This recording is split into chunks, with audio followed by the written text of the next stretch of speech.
Hello chess lovers and welcome to Chess Insight! In this video, we are going to review a very interesting game that was played in 1915. This was a game where the chess legend Alexander Alekhine played in a truly unique way. In this match, we will witness a battle of 5 queens on the board in a single game, which makes it incredibly exciting to study. Let's get straight into the game. Alekhine with the white pieces begins with the pawn to e4. Black responds with the pawn to e6, followed by white pushing the pawn to d4, and black strikes back with the pawn to d5. This is the starting position of the French defense.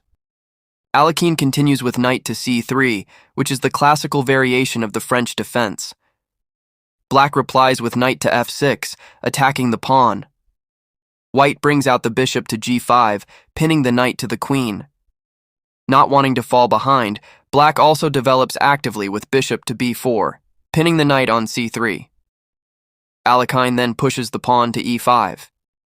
Here, the best response for Black is pawn to h6, and this is exactly what Black plays, hoping that if the bishop takes the knight, Black's pawn will recapture the bishop.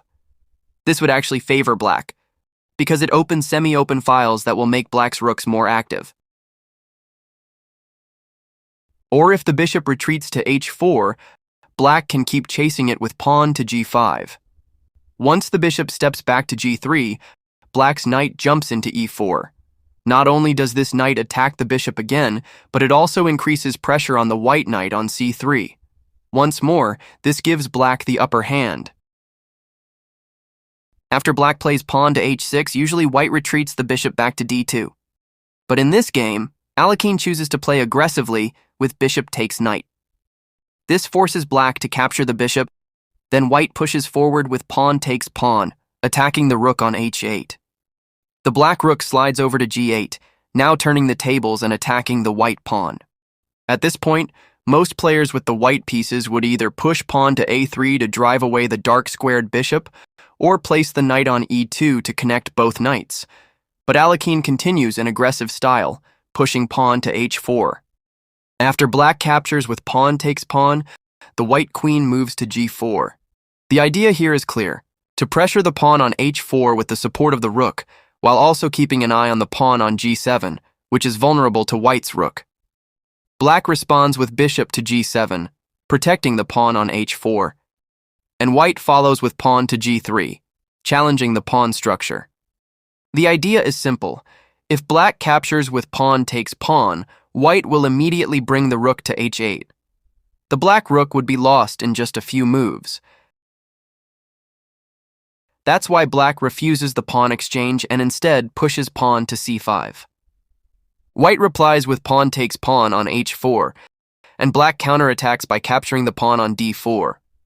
At this moment, the knight on c3 is clearly under threat, but instead of saving the knight, Alekhine boldly pushes the pawn to h5, although in truth this is not the most accurate move. Naturally, Black captures the knight with the pawn, and Alekhine continues with pawn to h6. After Black recaptures with pawn takes pawn, white activates the rook by sliding it to b1. Black immediately counters with queen to a5 check, forcing the white king to move to e2. Here, the strongest move for Black is to retreat the bishop to f8. If the pawn captures the bishop, Black's rook can recapture. For example, if white continues with pawn to h7, Black's queen moves to c3, keeping an eye on the pawn promotion square. At this stage, Black is still in the driver's seat. But instead of retreating the bishop to f8, Black makes a huge mistake by capturing the pawn on a2. It seems Black was too eager to capture the rook and push for pawn promotion. Alekhine seizes the moment with pawn to h7, directly threatening the rook.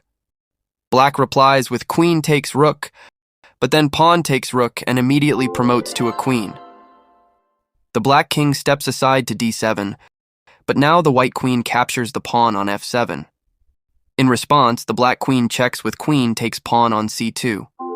The white king escapes to f3, and Black refrains from pushing the pawn to promotion.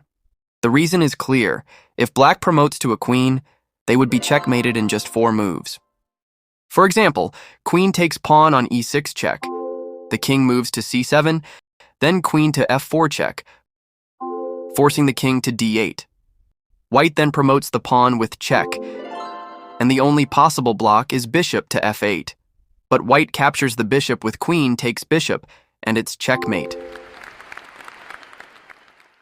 At this stage, the best move for black is knight to c6, and indeed, black plays it. The threat is very clear. The knight is ready to jump to e5 with a devastating fork. White responds with queen takes pawn on e6 check. The black king steps to c7, and the white queen moves to f4 with another check. The king slips to b6, and white continues to harass with queen to e3 check. This time, black blocks the check with bishop to c5, counterattacking the white queen. Alekhine pushes forward, promoting his pawn into a queen. Not to be outdone, black also promotes their pawn into a queen. This leads to an absolutely unique and fascinating moment. In one game, there are 5 queens fighting on the board at the same time. Let's step back for a moment. Some of you might be wondering, what if in this position the black bishop had taken the queen on e3? Well, white would simply reply with queen takes bishop, delivering check.